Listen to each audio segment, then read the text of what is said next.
We have a little change to the batting order here.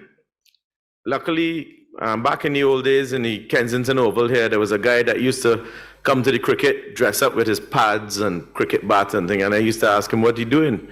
He said, there just in case the West Indies needs him, right? Just in case a man show up or something like that, right?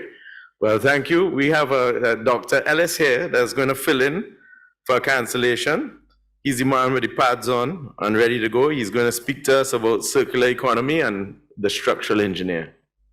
Morning again, everyone. All right, so the last presentation, my attempt is to literally do a combination of everything that has gone before since I've been here in Barbados, through the presentations as well as the conversations that we've had, even as late as last night. So I stayed up till 2 o'clock this morning contemplating all of that in order to prepare my 13 slides, 2 of which is the N1 is the thank you, the first one, so you know the balance in between. Most of them are pictures. Now, the last presentation reminded me of one of my students. Well, level 1 student, she will become, I'll tell you, declare it from now, she'll become an excellent structural engineer in the future, but I'll tell you about her failure first. So I like her because she fails a lot. You'll be surprised to know that. That's why I actually like her, because she keeps trying. In one of the projects we gave her in level 1, we give them a conceptual design of a structure. So she goes ahead and designs something that is circular in size because she's looking at all the hazards. It's about 10, 15 feet off the ground on many stilts. It's circular. It has very few windows, very few eaves, Tony, because she's concerned about hurricanes. She's concerned about water flood issues. And the structure is extremely ugly. It's literally a tomb. But the intent was correct. And so she went outside of the box to my other Tony friend as well and started to think, what could she be able to prevent? I asked her about how much would it cost to build this thing. She gave me some ridiculous amount of money because the walls were at least 10 inches thick. And it just made no sense. But she's level 1, semester 1. So you expect foolishness at that point. But I loved what she did and the attempt that she carried through. And I told her from that day, you will indeed be one of the best ones. Because she has the curiosity that is necessary, that is lost on so many others that have gone before. You see, even my own journey, I can remember testing forces. Now, I remember in some conversations we had earlier, we spoke about the issue of bending moment and shear force and being able to produce that, drawing that as a diagram. Now, as a child growing up, we didn't need to draw that, we tested it. We climbed trees and we sat on them and then they bent and we fell. So we understood bending moment, we bounced on the trees and the entire thing would shear off and we understood shear failure. And so when you went to school and they started to tell you these topics, you realize, but we have already been doing this since childhood. And so engineering made sense. The sad truth is that no longer do we have students doing that. All of them are now lost in a video game, sitting inside in the safety of home. That's the struggle that we have, Dana. So we're gonna go through the same themes that we are looking for today, and these literally comprise the presentation. The engineering on the front line issue is that in 2012, the World Bank said that we had about 1.3 billion tons of material is being deposited on an annual basis. The struggle is that half of that is just from construction industry alone. And this is on an annual basis. So we are literally at the front line of the problem. And we now have to transition now to be at the front line of the solution. As was said in previous presentations, approximately 40% of the carbon emission is from our industry alone. And a lot of it has to do with, the regular operational aspects in terms of the building, heating, cooling, and of course, materials and the construction and movement of those materials throughout the space. So we are literally a big part of the problem. Now, as we move forward from here, the merging voices that when I looked at the theme there, to me sounded that across the entire world, everyone is coming into an agreement that we have issues. And they have combined 17 sustainable development goals, which is now going to impact everyone and every single industry, in particular us as well. For our tad bit of that contribution, while we do have an impact upon all 17, there are some that we have greater impact upon, which is industry innovation and infrastructure, as well as sustainable cities and communities. Now, as we learned in the last presentation, it's very difficult to talk about sustainable cities when they may not even have a country by which to live on thereafter. So Luigi, for your designs, you now have to factor in mud flow. and being able to rise even higher than the flows as well and withstand those temperatures. Assignment taken. The other issues we have with emerging voices, it has not fallen on deaf ears. In the engineering fraternity, we have come together and said, here's what, by 2050, which is the new mantra, the smart approach, the time-bound aspect that we've all agreed to, by 2050, we want to get net zero in terms of carbon. So we know the time limit, we know the specificity of what we're trying to do, which is net zero. It's measurable to some degree because we're trying to get to zero.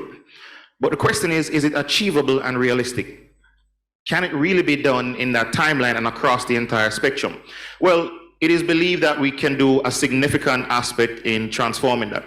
And certainly in Americas, as well as through Europe, which is global, they're all partnering in this transformation that they're seeking to do.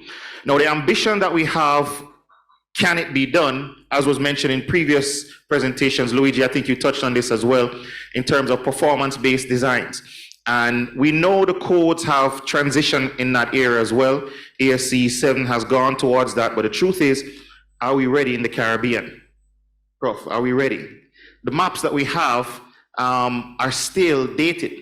They're not updated at this point in order to take on these new approaches. So even though we know we have the problem, even though we know the issues, we are still trapped and cannot actually action these transformations.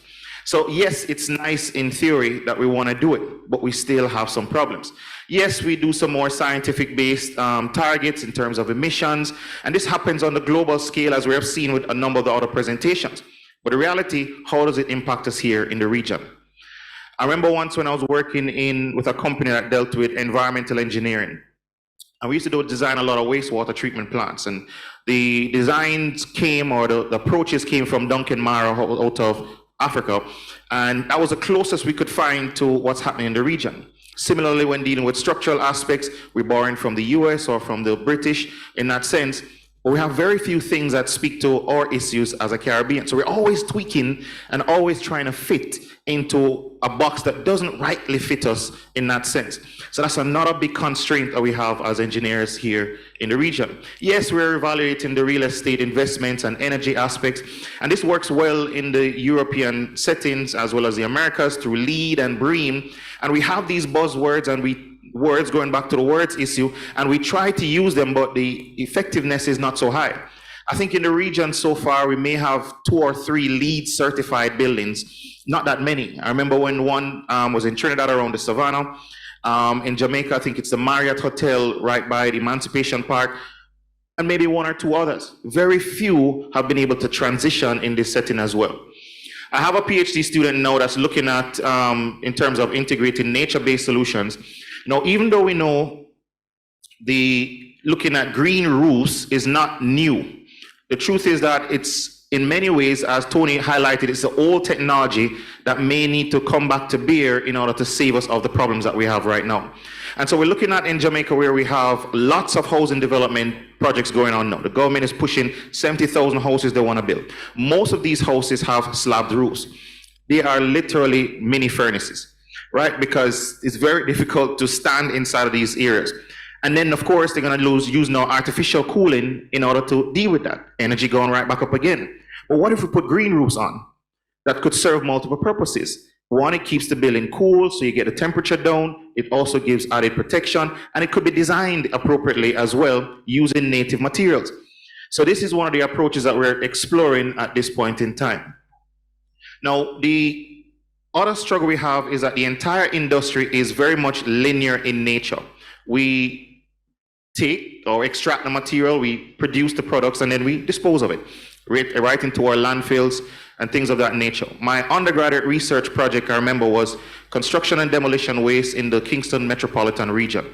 And when I looked at that entire study, it was not uncommon to see the concrete trucks, after going to the sites and they had excess material and they needed to dispose of it somewhere, they just pulled by a ravine, a creek or somewhere, and they just deposited there.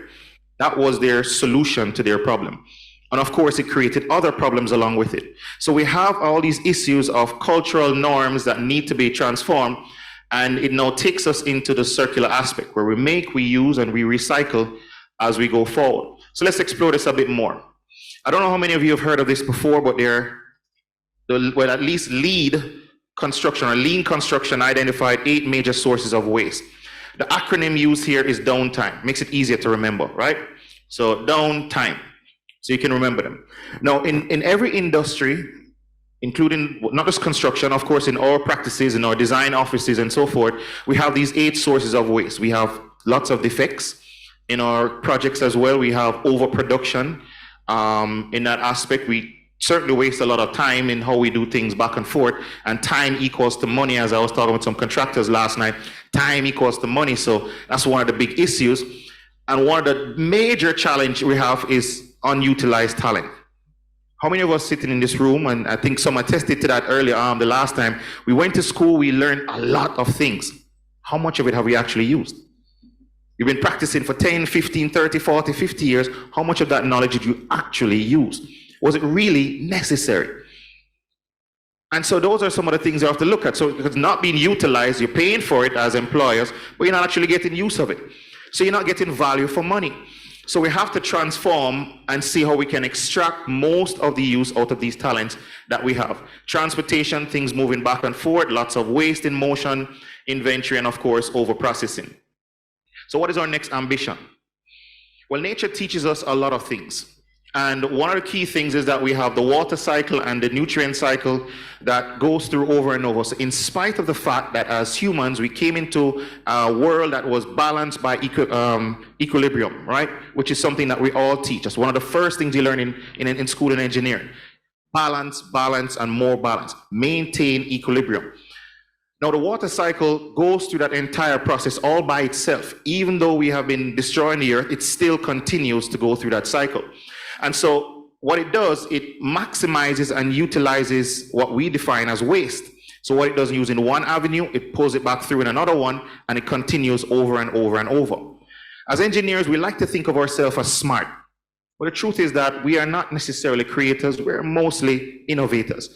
We learn from nature what already exists, and we simply copy and paste it.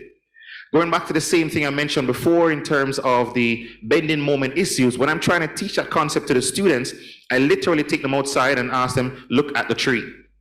Look at how the bird sits on the tree. Why is it that when it sits on this limb, it doesn't break, but when it sits on that one, it will break? What's happening inside of the tree? And then they can start to understand the mechanics and the forces that's there. Then we can apply the engineering to it so that they can really appreciate it. So for us in engineering, we have to go back through mimicking a bit more than we have been doing so far nature. What could we do differently? So let's go to the next slide. So in circular economy, it looks at 3 major principles. One is that you want to control the finite resources, and they are finite, even though we operate as though they're not. They're very finite, including the human resource. We look at closing the loop and, of course, designing out waste. So what does that really mean? Is that you have to take the end in mind. Most times we're designing the structure, we think about the client's brief, as we said, I think someone else had mentioned that before. We think of the brief, that's at the start, but nobody thinks, or really do we think about what's going to happen at the end. So when the structure has fulfilled its service life, what are we going to do with it at that point? Are we going to demolish it? And if so, how? What will the material be used for? Is that going to a landfill? Is it something that could be reused? How will we use that material? And if we start with that in mind, or we already figured out that the material, we can't do anything with it, then maybe from the start, we could change the choice of materials and start to think around those contexts as well. At the university, we are looking at, well, as many of you may have known, in St. Augustine, Dr. Mwasha, Abrams Mwasha, used to promote his material a lot. You know, he used coconut fiber, right? I see you already know, right? Coconut fiber in terms of his limited life geotextile material. And it worked well, and that works for the geotechnical aspect. At Mona, we're looking at coconut fiber again as one of the options, but in the structural aspect to see what could happen there, still not really very far in that. But the other major one that we're looking at is bamboo. In Jamaica and throughout the region, we have lots of bamboo. Now, I didn't realize how many different species of bamboo you had until you start looking at it, but there are many. But we're starting to explore what we have and that's indigenous to us here and how could we utilize it. China is far advanced in that area. And I remember some university came in from Holland and they were talking about some of those things as well that they're pushing. So now we're thinking on the front line, thinking of solutions, things that are native to us, but we're still behind. The last paper I published was looking at the recycled aggregates for concrete. And it's used in structural aspect. We know it could be used for road pavement and all of that, but how could it be used in structural members? It has tons of issues with it, but that's the kind of a mindset that we need to have to keep pushing the boundaries in terms of research. And so we want to start looking more at the reuse aspect, the dematerialization, the remanufacturing, and of course, recycling in that setting as well. I'm fortunate enough to serve on a particular committee, the ISO 323, and this is the one that we're looking at just now defining circular economy. Now, going back to the issue about words, I intentionally went on this committee because I wanted to understand how do they actually come up with these ISO standards. I just see them and I never knew what really happened. It's a lot of work. And it's an entire global thrust towards the whole thing to understand these same words and making sure everybody's in agreement. What does the word mean in your context, your context, your context, and then we all agree what's going to be used going forward. And so when they do come up with a document, it goes through extensive rigor and many layers to get to that point as well. So I'm glad to be on this committee to see how we can move the boundary ahead as well. Now, last but not least, we want to talk about some of the challenges that we're having. What are the issues that we have or barriers to these actions that we're trying to move forward with? The PESTEL model is one of the key ones that talks about all these major risks. Now, we know when it comes to the legal framework, this is an important factor. Most things don't happen because the legal framework is not there to support it. In 2008, the European Commission had pushed forward for a GPP, that's the Green Public Procurement acts and things of that nature in order to transform how things are being done.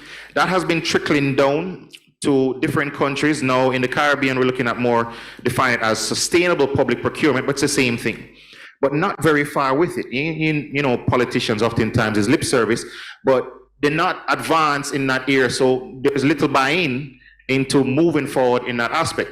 We know from the environmental standpoint as well, the regulations also are restrictive in that area.